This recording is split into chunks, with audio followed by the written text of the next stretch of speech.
A young man prayed every day for a breakthrough, but nothing changed. Days turned into weeks. Weeks turned into months. He asked himself, is anyone even listening? One day, he opened the Bible and read, "Faith is being sure of what we hope for and certain of what we do not see." He realized something powerful. Faith is not built when everything is easy. Faith is built when nothing makes sense. So he kept praying, even when he felt nothing, even when he saw no results.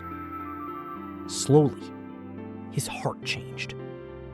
He became calm in problems, strong in trials, and peaceful in waiting. Because now he understood. God was not absent.